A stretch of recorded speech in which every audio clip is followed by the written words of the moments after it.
பொன்னி அடிச்சதால அவன் இறந்திருந்தா அவன் தலையில பெரிய காயம் இருந்திருக்கணும். ஆனா அப்படி எதுவும் பெரிய காயம் இருக்கிற மாதிரி தெரியவே இல்லை. இதோ பாரு.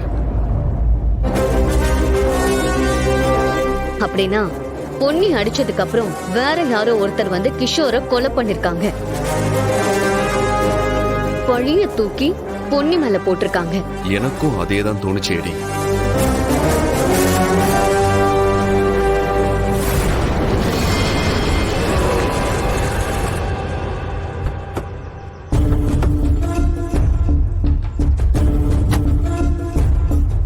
பொன்னியோட ஃப்ரெண்ட்ஸ் மேடம். இவங்க எல்லாரும் நேத்து பார்ட்டியில இருந்திருக்காங்க. வணக்கம் மேடம். சீனியர், நீங்க இவங்க கிட்ட என்கொயரி ஸ்டார்ட் பண்ணுங்க. நான் உள்ள போய் ஏதாவது எவிடன்ஸ் கிடைக்குதான்னு பாக்குறேன்.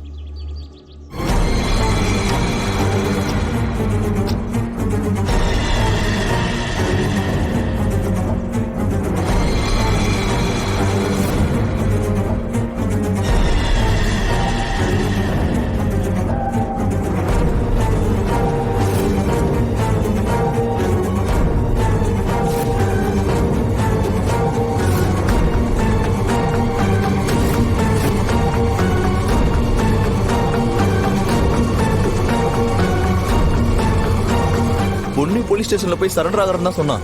நான் தான் வேணான்னு சொல்லி அவளை அங்கிருந்து கூட்டிட்டு போயிட்டேன் சார். நீ அவளை சரண்டர் ஆக வேண்டான்னு சொன்ன. அந்த நேரத்துல எனக்கு அப்படிதான் சார் தோணுச்சு. ஏன் பொன்னினா உனக்கு ரொம்ப பிடிக்குமா? ஆமா மேடம், ரொம்ப நல்ல பொண்ணு மேடம். இங்க நடந்தத எங்க வேணாலும் வந்து சொல்லுன்னு சொன்னா சொல்றியா? கண்டிப்பா சொல்றேன் மேடம். நீங்க எப்ப கூப்பிட்டாலும் எங்க கூப்பிட்டாலும் நான் வந்து சொல்றேன் மேடம். சரி, கிளம்புங்க. தேவைப்பட்டா திரும்ப கால் பண்ணுங்க. Okay madam. ஜான், இவங்க டீடைல்ஸ் எல்லாம் வாங்கி வச்சுக்கோ. ஓகே. பொன்னி சொன்னதான் இவங்க எல்லாருமே சொல்றாங்க. சீனியர், திரும்ப நம்ம ஆளுங்க போய் பொன்னிய என்கொயரி பண்ணணும், அரெஸ்ட் பண்ணணும்னு சொன்னா பொன்னி அதை சமாளிக்க மாட்டா. உண்மையான குற்றவாளி யாருன்னு கண்டுபிடிக்கிற வரைக்கும் பொன்னிய கொஞ்சம் பொறுமையா இருக்க சொல்லணும்.